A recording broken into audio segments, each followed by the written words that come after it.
อยขนาดเขา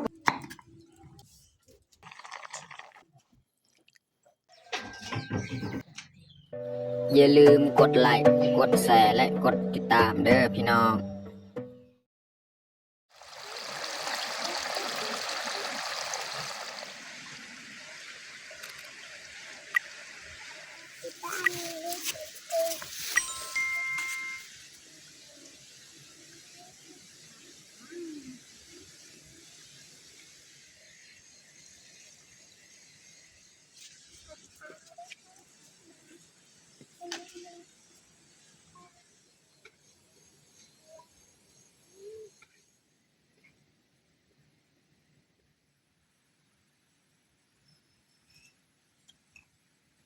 ครับสบายดีและกาสวัสดีเบิร์ดสู่ผู้สุคนยินดีต้อนรับเข้าสู่ซองบ่าวยืง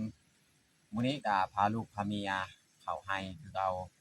มื้อนี้ก็แม่นเฮาสิเข้าไปพดพืชผักแล้วก็เก็บพืชผักมานำส่วนเมียนี่แม่นไปเอาฟืน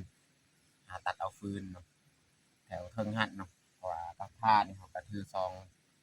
หน่วยเนาะหน่วยหนึงนี่แม่นเฮาใส่ฟืนหน่วยหนึงเฮาก็เก็บพืชผักตามเฮ็ดกินเฮ็ดอยากอยู่บ้านเนาะน้องแพงก็ยังอยู่บ้านอยู่นำปูนำยาเนาะโอเคมีแต่ทุกคนติดตามเบิ่งติดตามชมกับพวกเฮาได้ยาวๆเลยบรรยากาศก็มื้อนี้นี่นาสีบ่แดดปานใดเนาะ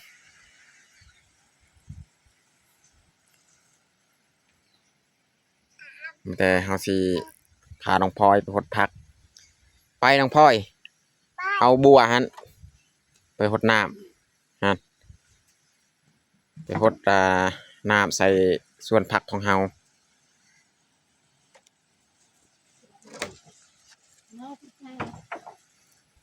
เมียแม่นไปเอาฟืนเนาะฟืนที่เฮาตัดไว้อยู่เทิงหั่นเนาะเฮาตัดไว้มื้อนั้นนะ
พ่อมีอะไร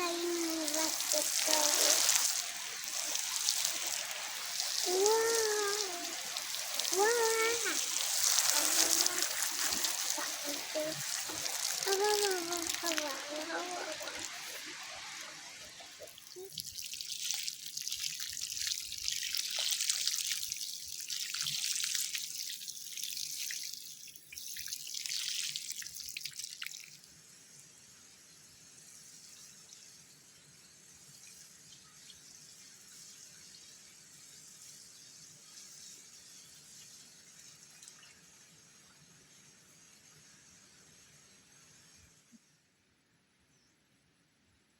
ตอนนี้ก็เรียบร้อยเฮาหดพืชผักของเฮาแต่ต่อไปนี่สิพาน้องพลอยหาเก็บผักเลยเนาะหลังจากเฮาหดแล้วบัดเมียมาแต่เอาฟืนจังหวะนี้เฮาก็สิพ ตรียมกลับบ้าน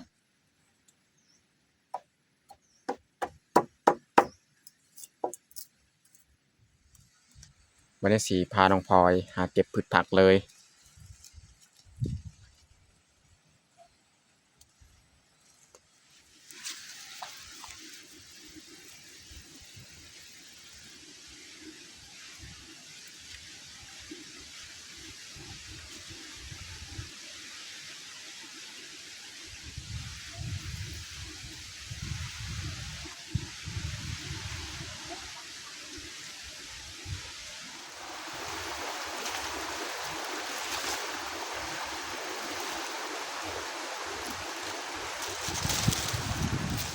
เอาน้องพลอย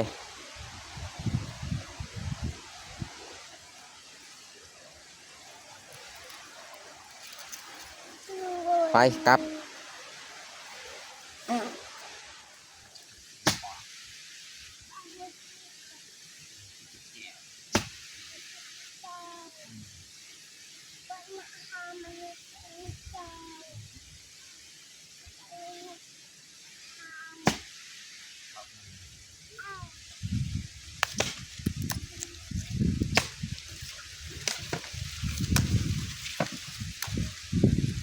นี่ต่อหักสุดก้อนนี่มันจะแตกหนอนี่มันดอกอีกเนาะ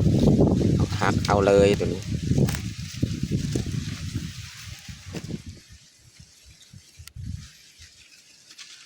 เราจะลอกเอาอีกเนาะบันไดมันทีเราลอกเอา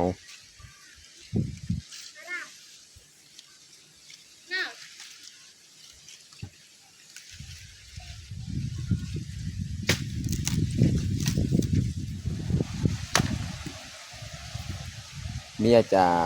พาฟืนเนาะฟืนที่เรากองไว้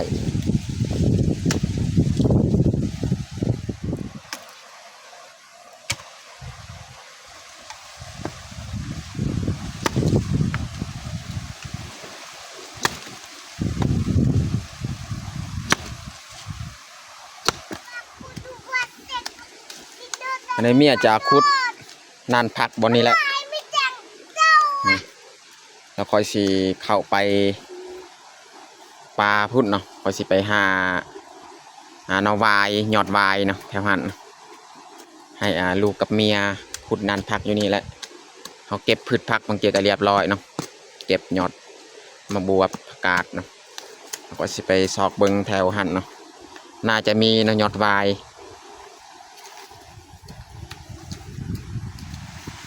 นี่มีแล้วนี่ยอดวายมีอยู่แถวนี้พูนแถวพูนก็มีเนาะแล้วก็ภาคบางนั้นก็น่าจะมีนะอยู่หันก็เป็นเทียงของเฮาพูดพี่น้องไฮของเฮาทั้งนั้น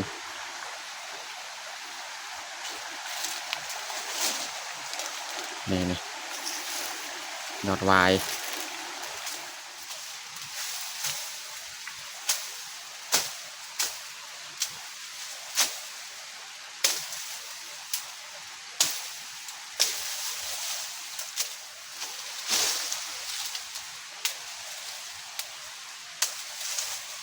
นี่พี่น้องยอดวาย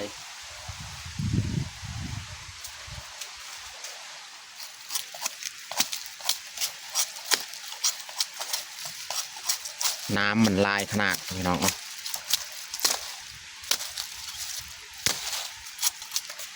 จังหน่อยเรามาปอกอยู่เทียงไฮเลย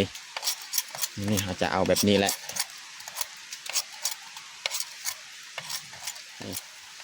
สำนีแหละพอดีเอาพี่น้องยอดวายสำนีต้นสำนีแล้วพอดีงาม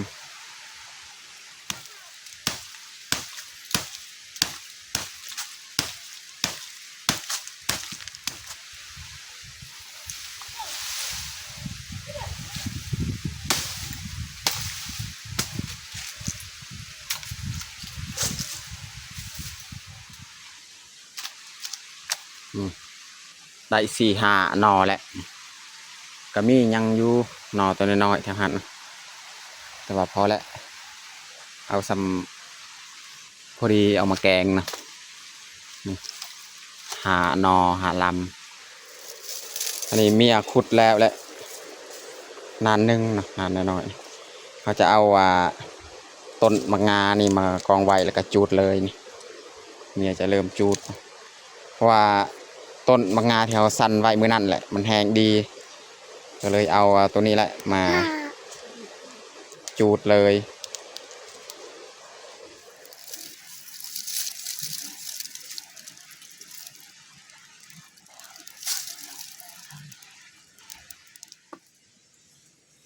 อันนี้เขาสีปอกเลยเนาะยอดวายของเฮาเมียจะจูดเลยนานผักของเฮาที่เขาขุดเมื่อกี้แหละ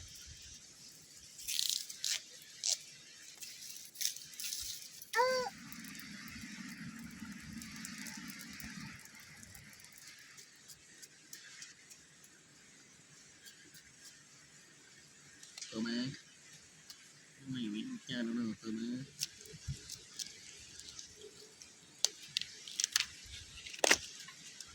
นี่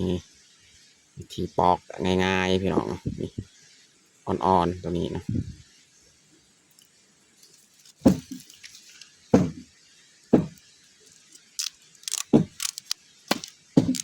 นี่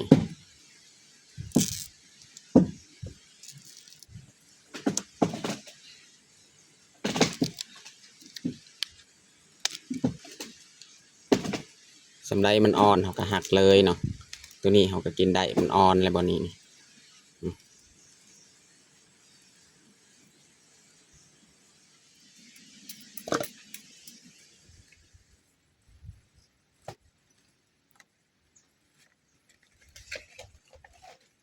ตอนนี้กาเรียบร้อยพี่น้องเนาะเอาเก็บพืชพักเนาะเราจะยัดเลยเนาะอันนี้แมนกับพาฟืนมียัดเรียบร้อยเนาะ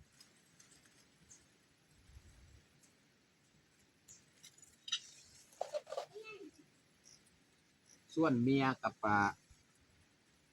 น้องพลอยนี่ยังจูดส่วนอยู่หันนะอันนี้แมนยอดวายนะพอได้เอามาแกงอาหารเที่ยงหน่อย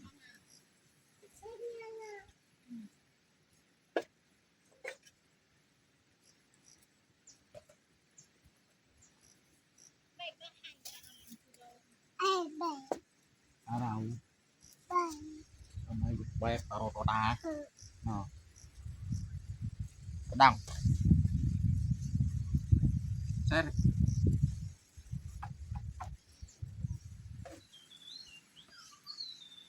bạc cọp กับแยก bạc cọp cho họ mẹ ăn ตีเตรียมกลับบ้านเลย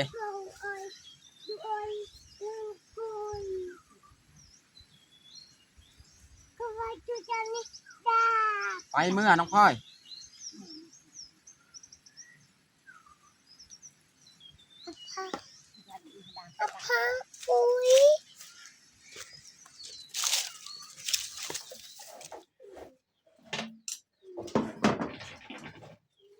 ตอนนี้เขากะมาฮอดบ้านเนาะเขาสิเอาพืชผักของเฮานี่แหละมาเฮ็ดอาหารที่ยังกิน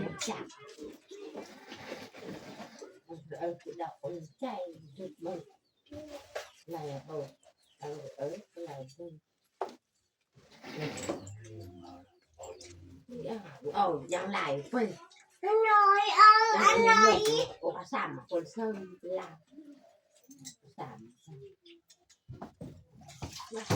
นี่เขาสิเอาซีนแห้งของเฮานี่แหละนี่จาก3-4 เซนเอามาแกง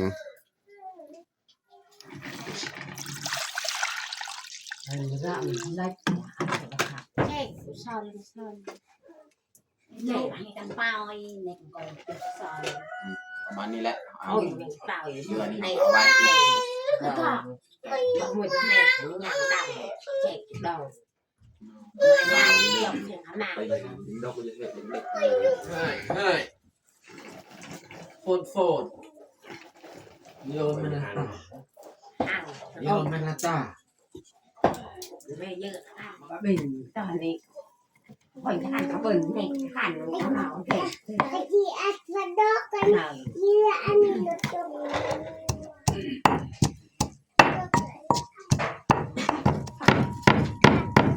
cái nó cũng thèm có thể phải dành như chào bằng cái sự là cái này bắt đầu cái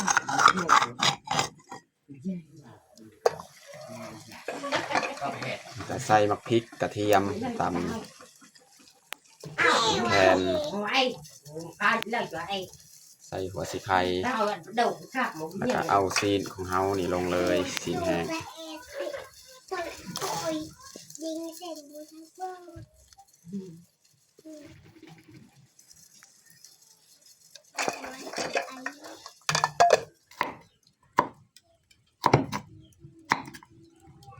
นี่เราจะซอยแล้วก็แซ่ใส่น้ำเลยพี่น้องเพื่อบ่ให้มันออกสีแดงพี่น้อง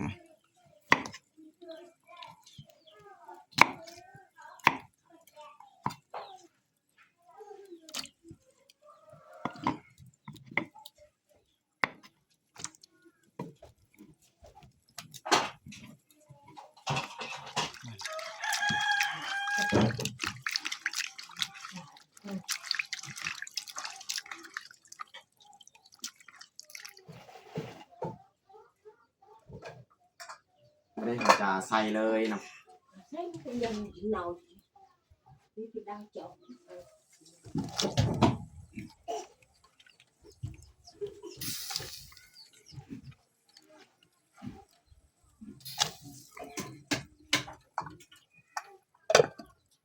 về để cho mình nặng về chăn chứ đâu dân vẫn làm cho giàu thì đâu có một dạng này đây các bạn một à đấy ไม่ได้เราสีปรุงเกลือเป็นนัว cái này chờ ngày làng là kiểu đây thì chữ đầu cái này ngoài về dân chăm không sớm thì anh chăm rồi các người thời tây thèm nên để tụi bạn tôi về cái đầu rạc anh này làm đi làm anh này để cái lồng nó kể cái cà cái giảm ปลาเดียดพี่น้อง nó ngày thì em Ba nhìn để xếp. cái rau ใส่แจวก็ได้ rồi thì những cái món rau đào cái giảm rồi là hay nó vậy เราเย็นเรารอตอนนี้ ông คนมีเรารอบาลาเลยมีหลัง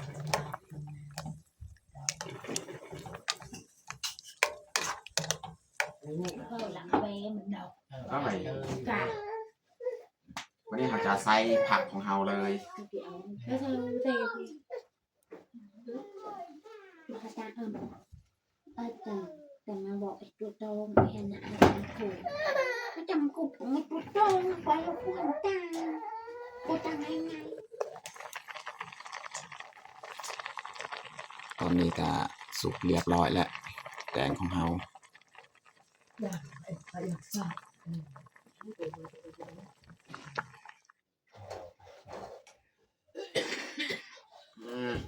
เรียบร้อยเนาะ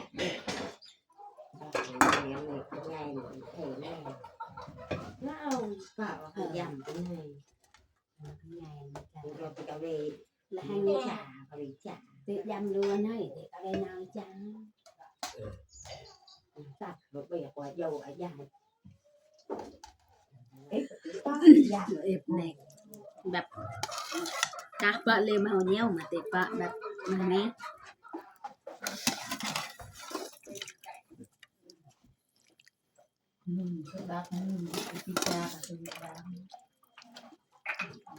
สดน้ำจวดจาดเลยพี่น้องเรียบร้อยตอนนี้ก็เรียบร้อยเอาแต่งเผาของเฮาแกง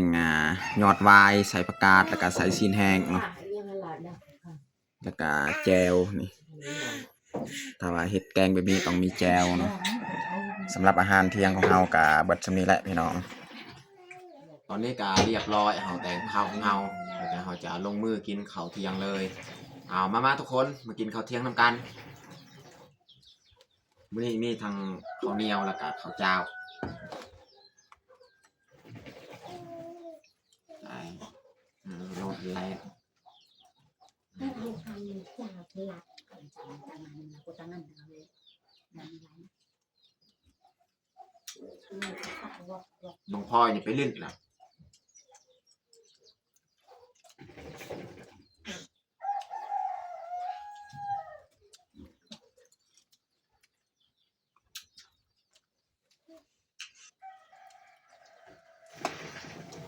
งามปะน้องเยอะปะใส่